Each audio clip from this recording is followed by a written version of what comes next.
Selamat malam para netizen dimanapun kita berada, salam inspirasi bagi kita semua. Tertangkap kamera bagaimana seorang Presiden Prabowo Subianto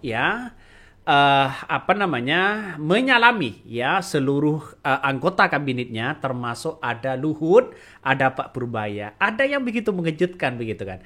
Nampaknya ya si Opung ini begitu nampaknya kesel ya, cuek terhadap Presiden Prabowo Subianto. Ada apa, Bang?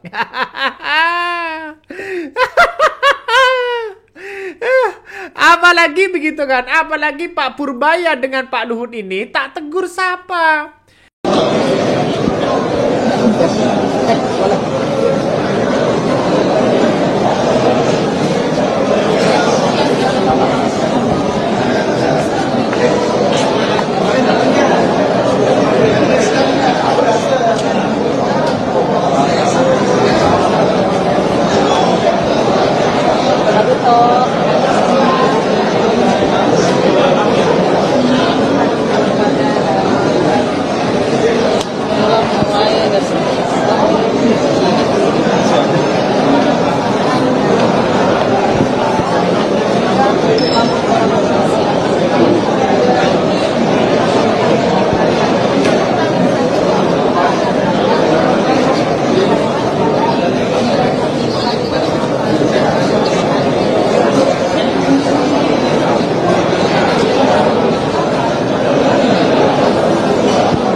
Ya, yang satunya agak cuek, yang satunya tidak, yang satunya apa begitu. Jangan-jangan begitu kan. Saya merasa kecewa mengangkat orang itu.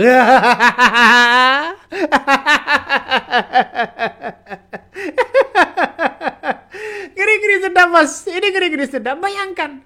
Ketika Pak Prabowo bersalaman dengan Luhut begitu, lalu kemudian dengan jajarannya, dengan kabinet-kabinetnya, ya wajah Pak Luhut ini nampaknya ada sesuatu yang kemudian pangling begitu kan ya. Kelihatan gimana begitu kan, semuanya disapa oleh Presiden Prabowo Subianto. Dan inilah tertangkap kamera, Luhut terlihat kesal, Prabowo cuek. Nah, ini salah satu komentar dari netizen ya. Momen Presiden Prabowo Subianto menyalami seluruh kabinet ya pada rapat paripurna 1 tahun kepemimpinan Prabowo ya pada hari Senin 20 Oktober 2025. Bayangkan begitu. Bayangkan, Bos ya. Lalu kemudian Pak Prabowo tutur sapa dengan Mensos begitu, dengan menteri-menteri yang lain begitu kan ya. Dan bahkan canda tawa di situ.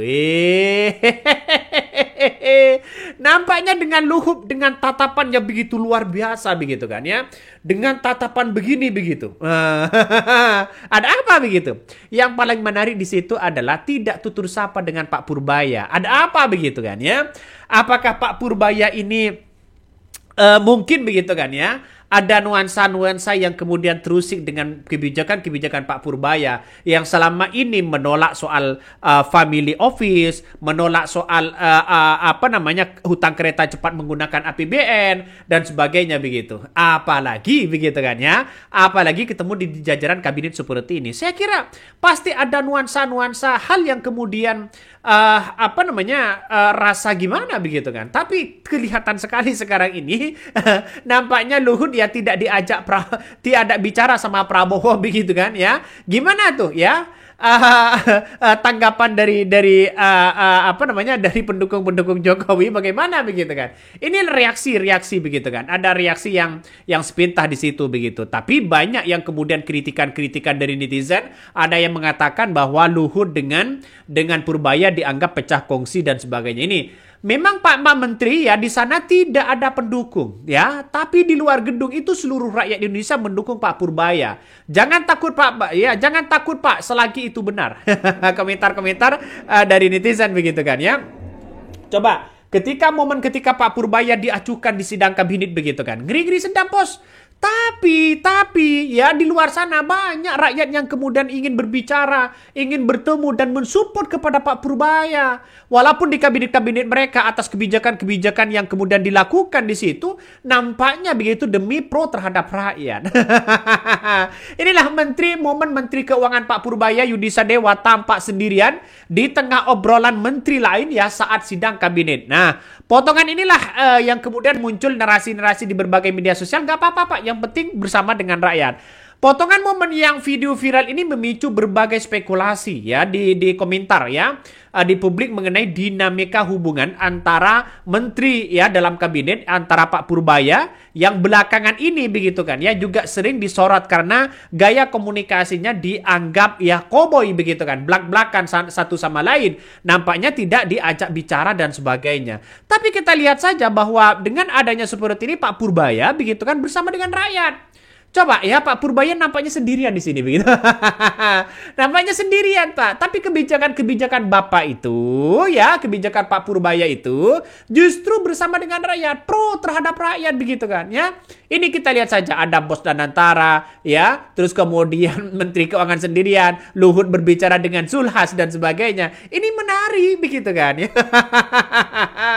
Bagaimana tidak menarik Bang ya? Kalau toh pada hakikatnya selama ini kebijakan-kebijakan demi efisiensi begitu kan anggaran demi efisiensi semuanya ya Pak Purbaya ini berani melakukan terobosan-terobosan baru. Saya dukung Pak Purbaya. Saya dukung Pak Purbaya begitu kan ya. Bahkan ya Menteri Keuangan ya Pak Purbaya Yudi Sudewa ini menyatakan bahwa hubungannya dengan Ketua Dewan Ekonomi ya yakni Luhut dengan Binsar Panjaitan, yaitu Luhut Binsar Panjaitan ya baik-baik saja. Pak Purbaya menyampaikan itu usai terlihat tidak saling sapa dalam sidang kabinet ya paripurna di Istana Negara. Yang menyatakan kabarnya tidak ada masalah dengan Luhut, tidak ada masalah dengan dirinya, dengan Luhut, dengan siapapun begitu. Hubungannya baik-baik saja. Tapi momen itu banyak sontak begitu kan ya. Secara psikologi ya kelihatan sekali. Dalam sidang kabinet, Luhut ya terlihat duduk di sebelah Menteri Koordinator Bidang Perekonomian Airlangga Hartarto. Sementara di sisi kanan begitu ada Menteri ya Sekretaris Negara Adaman Sisnak, ada Prasetyo Hadi dan sebagainya. Begitu artinya tempat duduk dengan Luhut terpaut ya 2 kursi. Nah, sebagai informasi ya belakangan Pak Purbaya ini terlihat dalam ada perbedaan pendapat dengan Luhut begitu kan ya. Soal bagaimana proyek-proyek besar seperti family office ya, seperti kereta cepat ya, terus kemudian INA dan sebagainya. Ini menunjukkan semuanya ditolak oleh Luhut begitu. Ditolak oleh Pak Purbaya begitu. Kenapa? Karena ini adalah uang rakyat kabarnya. Tidak boleh digunakan dengan hal-hal yang lain. Boleh menggunakan itu dengan catatan syarat begitu. Ngeri Mas. Ngeri-ngeri sedap ya, ngeri-ngeri sedap. Jadi saya kira ini saya apresiasi yang sangat luar biasa dan setinggi-tingginya kepada Pak Purbaya. Nggak apa-apa Pak pecah kongsi di kabinet. Nggak apa-apa Pak di kabinet dimusuhi. Tapi kita lihat saja masyarakat bersama dengan Bapak begitu. Inilah salah satu komentar netizen, coba kita baca ini. Buat mereka Pak Purbaya itu bukan teman yang asik ya. Orang yang baru terus mau ngebongkar kelakuan busuk pejabat. Ya gerah kolega begitu menteri-menteri juga berasa ada yang terganggu. Mereka coba ingat, ada nggak menteri-menteri Prabowo yang fokus dulu beresin duit ya, duit dimaling di kementerian mereka. Bukankah mereka ya yang ada di sekitar Pak Menteri itu adalah mereka yang sebetulnya merasa bisa jadi sasaran gebrakan yang dilakukan ya? Saya kira gebrakan baru bagi Pak Purbaya ini menunjukkan bahwa harus bersama dengan rakyat ya. Konsistensi bersama dengan rakyat. Karena apa? Karena ini adalah titipan, karena ini adalah pesan dari seorang Presiden Prabowo begitu kan ya. Harus ada efisiensi, harus tepat sasaran kepada masyarakat. Itu satu. Yang kedua adalah karena ini adalah mengelola uang rakyat ya semaksimal mungkin dong. Ya dijaga dengan baik, tidak ada lagi minta sana dikasih, minta sini dikasih. Ya, karena apa? Karena kita lihat saja bahwa negara kita sekarang ini kan lagi membutuhkan uang begitu kan ya, lagi membutuhkan uang dan sebagainya begitu. Saya rasa dengan adanya seperti ini menunjukkan bahwa masyarakat begitu kan ya dengan kebijakan-kebijakan Pak Purbaya ini sangat luar biasa sekali begitu kan ya. ini kita lihat saja ya Pak Purbaya ya duduk sendirian ya dengan Danantara di situ begitu kan ya berbicara. lalu kemudian Luhut ya nampaknya terkesan cuek begitu kan, lalu kemudian berbicara dengan Zulhas dan sebagainya. Dia berbisik-bisik, nggak tahu berbisik-bisik apa begitu.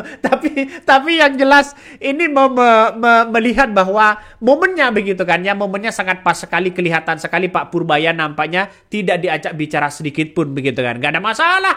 Bagi kami nggak ada masalah. Yang penting bersama dengan rakyat, Pak. Gas terus, Pak. Ya, gas terus di situ begitu. Nggak ada masalah. Ya, nggak ada masalah. pokoknya Pak Purbaya gas terus bersama dengan rakyat. Coba kita baca komentar-komentar dari sini. Tak akur ya tak tegur sapa dengan Luhut ya Purbaya mengatakan hubungan ya baik-baik aja. Coba komentar netizen ya. Nggak baik-baik juga bukan urusan kita. Yang penting kinerjanya jujur dan integritas. Betul ya. Jangan ditegur sapa dulu. Lot lagi baper bawa-bawa banyak jabatan yang pernah dipegang. Ya nanti semoga saja bahwa kereta cepat harus ada investigasi begitu kan ya. Walaupun ini tidak tegur sapa, ini menunjukkan bahwa masyarakat hari ini kepercayaan terhadap Pak Purbaya ini sangat luar biasa. Bahkan kita lihat saja nanti survei-surveinya akan muncul begitu. Ada pejabat yang dimanjakan rezim era sebelumnya yang dengan mudah jika permintaan apapun yang diucapkan selalu dituruti saat itu lagi ngambek. Ya, karena tidak bisa seenaknya lagi ya. Yang terhormat Bapak Presiden Prabowo, Menko Bapak Purbaya penjaga uang rakyat, Pak. Ini. Ya, satu-satunya ya ngomongannya ya makin sensi.